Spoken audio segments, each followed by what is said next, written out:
ابدي وياكم بالمقادير. كيلو صدر دجاج، بصل مطحون تقريبا خاشوقه ثوم مطحون، بيضه، اي صمون كهربائي عندكم. انا هذا عندي توست، ملح حسب الرغبه. هسه اول شيء نفرم صدر الدجاج. هسه نقطع التوست حتى هم نفرمه ويا الدجاج.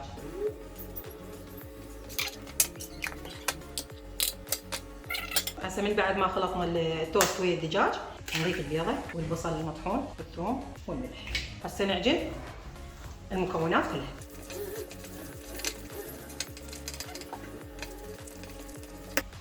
هسه نجيب صينيه نخلي عليها هاي اي كيس عندكم. هسه نجيب بقسم صمون مطحون اللي متوفر عندكم يعني. هسه نجيب الدجاج ويمنا زيت، يعني نغطي دينا بالزيت.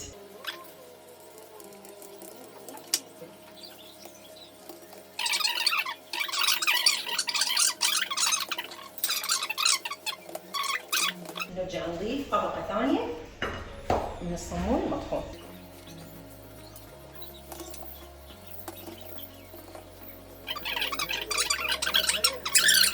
هسه من بعد ما سوينا الوجه وضفنا طبقة من الصمون المطحون، هسه نقطعه.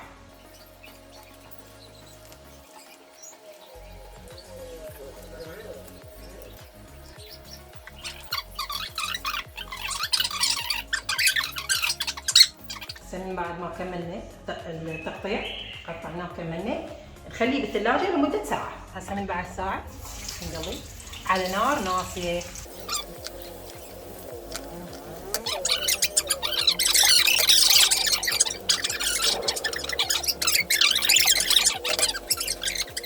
هسه نسوي السندويتشات. هاي العجينة طبعا منزلتها بالقناة، واللي يريد طريقة العجينة يلقاها بالقناة.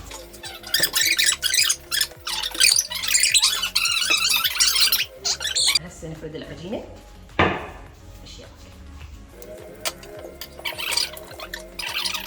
هسه الريفة تقريبا يشبه السمك. هاي سينة فرن خلي لها ورق زبدة. هسه من بعد ما كملنا تشكيل العجينة، هسه شنو ندهن الوجه صلصة البيتزا.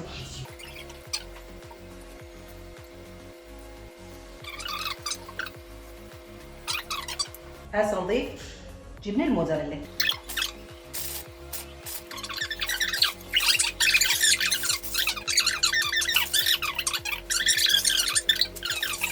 خليها تختمر تقريبا نص ساعة وندخلها.